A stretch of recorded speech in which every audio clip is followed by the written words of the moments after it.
at walang sawang sumusuporta sa mga inisyatibong pangkalusugan para sa ating kabataan. Parang private, parang university. Nakakaluga, nakakamangha. Maraming salamat mo yan.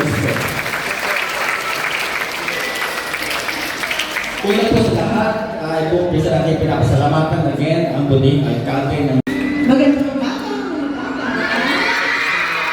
Kamusta kayo? Naninervyos ba kayo? Huwag kayong nanervyos kasi pagkatapos kayong maturukan, ganito kayo kamahal ni Yorme ng DOH at ng Manila Health. Kaya bago po ako mag-umpisa, gusto ko muna magpasalamat sa ating mga kasama dito, sa Regional Director ng DOH, Dr. Lester Tan. Salamat po. Sa ating Head ng Manila Health Department, Dr. Padilla, at sa School Division's Office of Manila. Alam niyo mga bata, itong inisyatibong to ginagawa na administrasyon ng ating mahal na Yorme dahil mahal na mahal niya kayo. Mahal niyo ba si Yorme? Kaya mamaya, pag naturukan kayo, pikit nyo lang mata nyo. Pagkatapos ng pagmulat nun, parang nakadak lang kayo ng alam. Kaya niyo yun? Para sa mga magulang na nandito, ito pong isang bagay na mangyayari ngayong araw ay isang sinabi namin ni Yorme nung kami nangangampanya. At nakita niyo naman, kahit na ano po ang iniinda ng administrasyon namin, nakita niyo na kayo ang inuna. Dahil pag si Yorme ay nangangako, tinutupad niya. At dahil doon kasama rin ang School Division para siguraduhin na ang mga bata dito sa Maynila ay protektado. Kaya makakaasa kayo na sa aming administrasyon, spoiled na spoiled ang mga bata ng Manila. Ito lang kami lagi para sa inyo. Mahal na mahal namin kayo mga bata. Sabihin niyo, maraming salamat po. Sabihin tayo.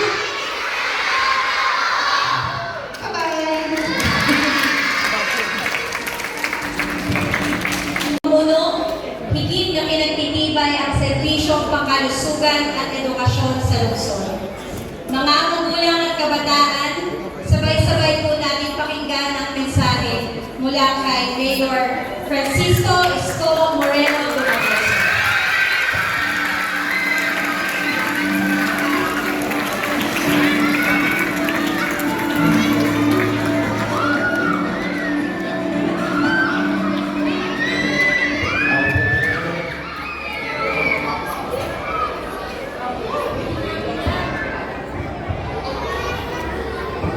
Sa ating po mga partners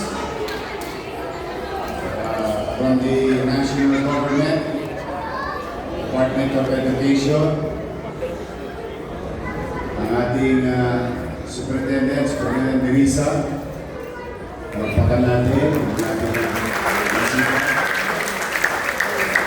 Superintendent ng ating lungsod. Of course, to our partner also from the national government, Dr. Lester, Regional Office Director, at ang ating kaibigan noong kasagsagan ng pandemya,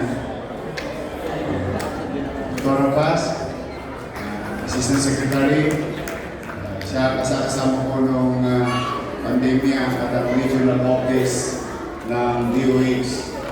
Sa lahat ng miyembro ng DepEd, DOH, maraming salamat sa inyo. Sa amin namang counterpart ng DOH, ang Manila Health Department, Dr. Padilla, our Director of Manila Health Department, and of course, members of the Sangguniang Panglungsod, Chair of Committee on Health, and members of the Health Board of the City of Manila, ang pinaka-paboritong doktora ng District 1, Councilor Doktora Irma Alfonso,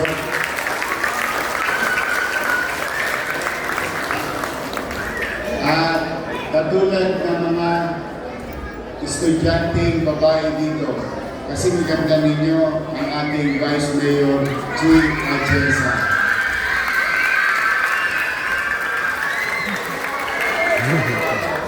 mga guro, sa head ng clinic dito at mga magulang at bata na mag-aaral ng Rosario Almario. Ang kalusugan ay isa sa pangunahing kampanya ng lagi nating panghiikayat sa mamamayan to make Manila great again. I, for one, is a believer of MBN. In the direction of the city, in the next 10 years, our lives will focus on MBN. Minimum basic needs. Housing, education, jobs, and health. These are the four corners where our city will invest para sa pagpapataas ng antas ng katayuan ng ating mamamayan. Ang kalusugan ay napakalaga. Kung titingnan nyo yung 4 na uri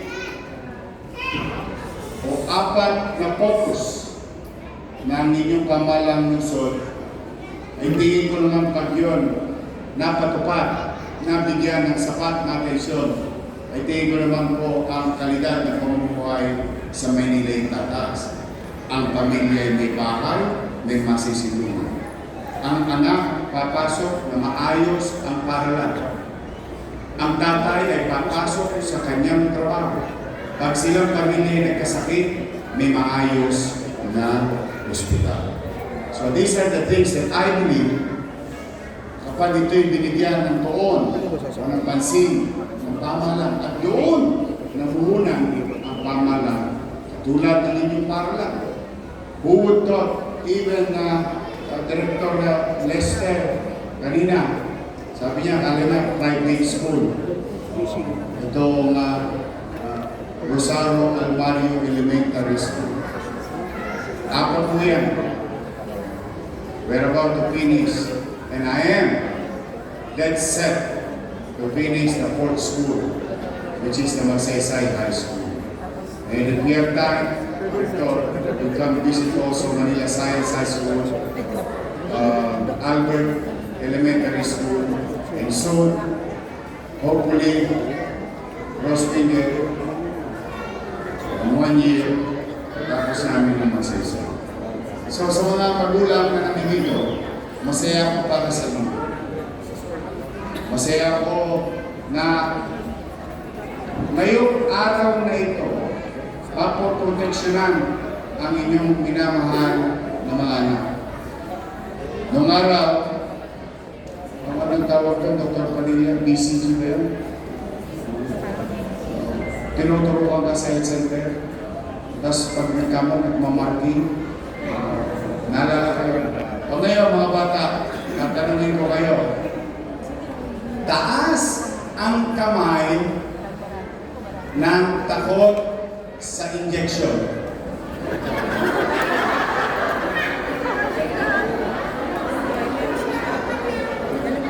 Napansin niyo ba? Si Yorme nakataas din ang kamay. Opo.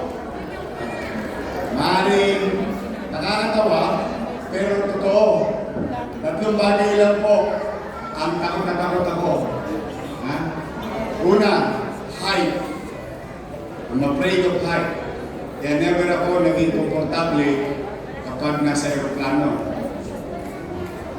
2, multo. Takot ako sa multo. Sa ghost. Kaya, nung basurero ako, manggagaling ako ng Padrinada, MD Santos, Elcano, Tabora. Pag-uwi na ako sa Recto, Delpan, halimbawa inaabot na ako ng alas 10, alas 11 ng gabi. Maglalakad na ako sa Kagitingan. Pag nakakamoy na ako ng Dama de Noche, kinakabahan na ako. Kasi ang iniisip ko noon, bata ko, kahit anong bilis ko tumakbo, yung multo, maunahan pa rin ako. So I'm afraid of those. Pangatlo, takot ako sa injection. Bagaman pagka ganon, I think si Assistant Secretary din, Dr. Paz, and the DOH family at the time, well, nobody, medyo hindi naman. Most people at the time, nung the vaccination para maproteksyonan ang taong bayan sa COVID, ako ang unang pasyente na buti na lang itong mga manyunyug, yung mga photographer. Inaabangan nila yung itsura ng mukha ko kasi alam nila takot ako sa injection. Inaabangan nila, buti na lang mga araw, required yung mask.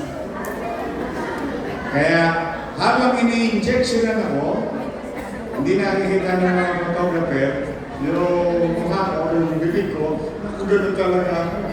Kasi takot ako sa lahat. Pero, you have to conquer your fear. Sabi nga. Kaya kayo mga bata, ito yung bakunang ito ay hindi para tayo saktan, kundi para tayo proteksyonan.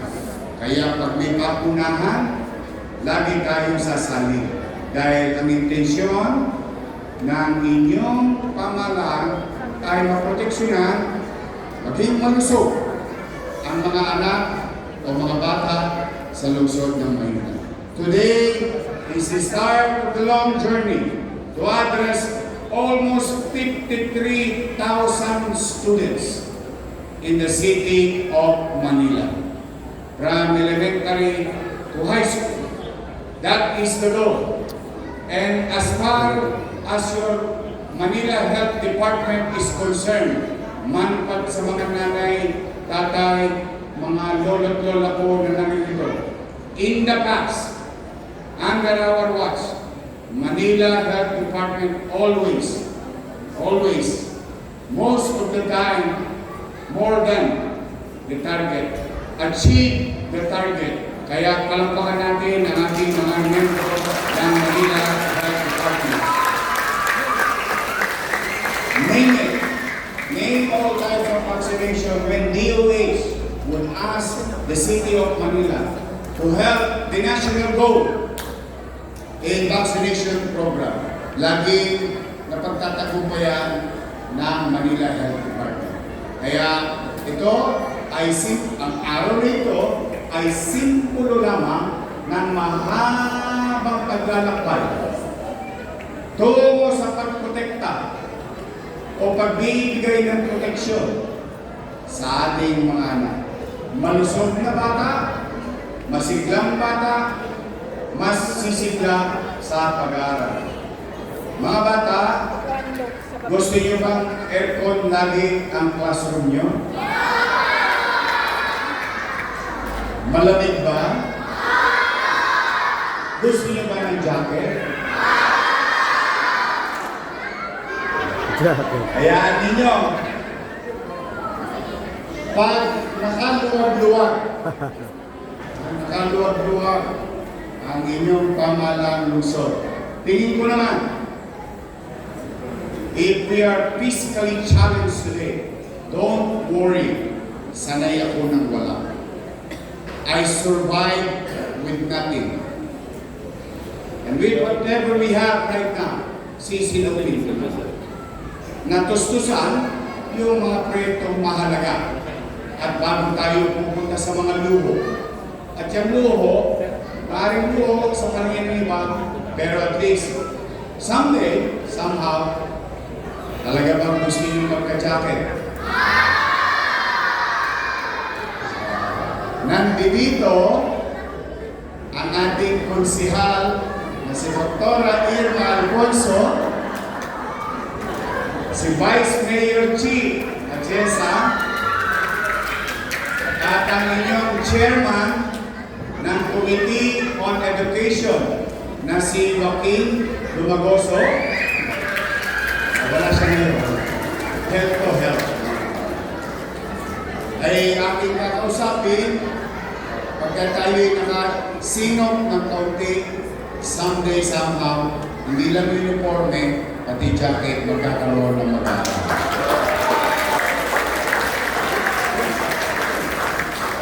I'm really happy, mga bata. Sino gustong maging mayor?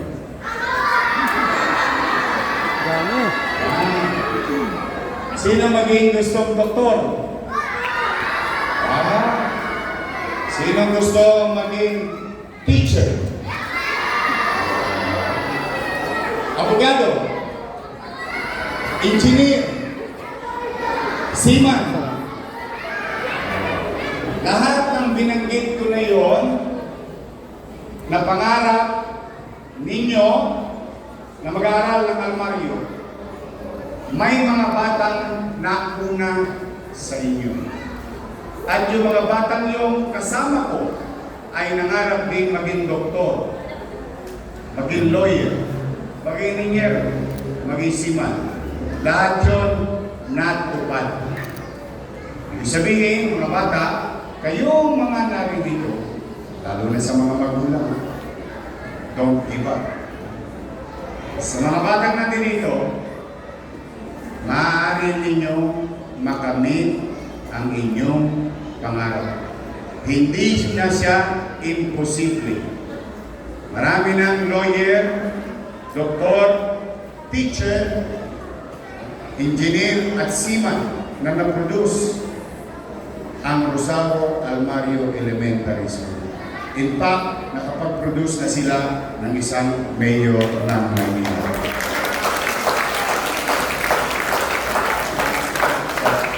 Yorme, paano po ako magiging doktor? Yorme, paano po ako magiging engineer? Gusto niyo malaman ang sagot? Matulog ng maaga.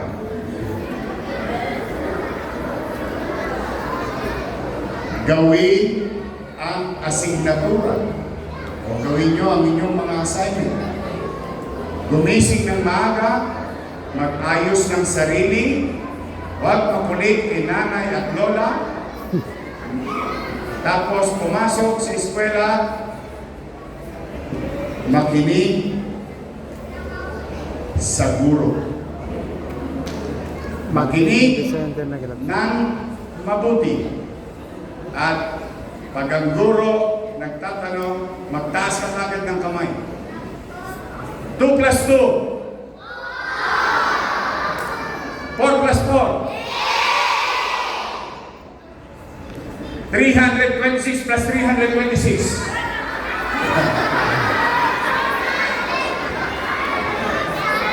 I love you mga bata. Kaya, importante, learning process. Ang isa sa pinakamahalaga ay makinig. Tapos, may sishare ako sekreto natin. Mga bata, huwag niyo sasabihin to sa mga teacher niyo. Ha? Secret, pwede secret? Pwede secret? Huwag mahihiyang magtanong.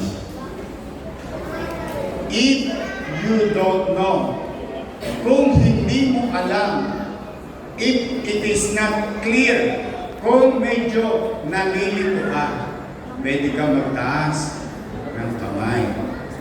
Ma'am, sir, I cannot understand. Please explain further. O pwede bang ipaliwanag yung link? So, kasi sinabi ni Confucius, he was questioned is a fool for that moment. He who does not is a fool forever. Kaya huwag mahihiyang magtanong. Matulog ng maaga, gumawa ng asignatura, pumasok ng maaga, makinig ng mabuti, sumagot, mag-participate, at magtanong. After that, magiging doktor na kayong lahat. Magiging lawyer na kayo lahat. Magiging engineer na kayo lahat. But today, today, habang ginagawa niyan, kami naman, ng inyong mga doktora, ng inyong superintendent, ng buong eskwelahan, si Principal Badoy, at 10 ng Budoy, at 10 ng ating mga guro, ang gusto namin ngayon, proteksyonan kayo at maging malusog kayong bata dito sa lungsod ng Maynila. Mga bata, palakpakan ninyo ang inyong mga magulang. They opted to participate for your protection. And I hope lahat ng magulang na naririto at 10 ng inyong mga kasamahan, ng mga kapwa nating magulang, should participate in protecting and giving proper attention, health care attention sa ating mga mag-aaral. So, ito ang inyong Yorme, kami ni Vice Chief, at ang Museo ng Manila, at lahat ng pamahalaan, nasyonal at lokal, ay maglalakbay na sa isang direksyon tungo sa pagpapahalaga ng kalusugan ng bawat batang Maynila. Magandang araw, pagpalain na ba kayo ng buong may kapal? Sabay-sabay tayo mga bata. Manila! God first! Okay, thank you.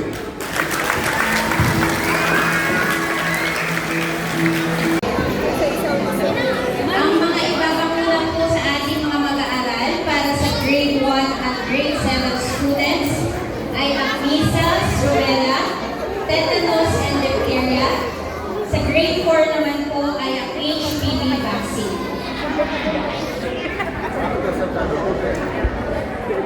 Sisimulan po natin sa ating grade 4 student ang HPV vaccine.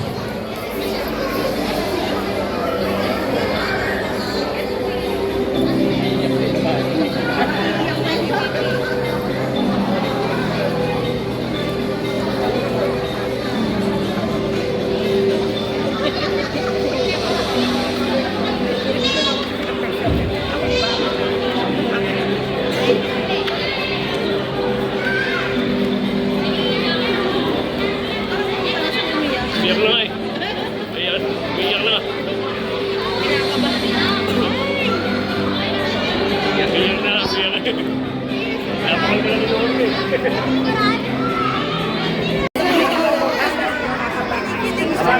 Babae iba, babala po yung iba, babala po.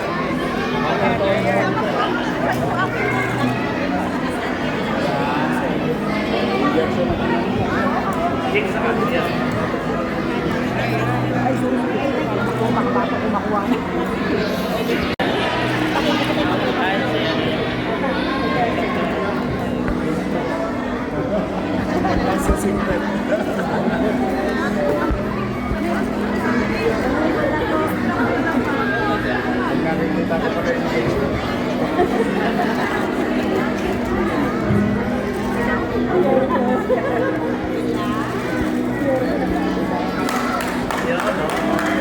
Congratulations po sa mga naunang nabakunahan.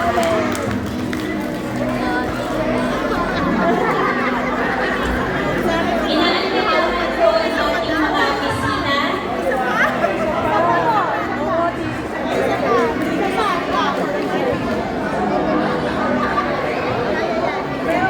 Inaanyayahan po yung ating mga bisita. Picture po, photo op po tayo sa gitna.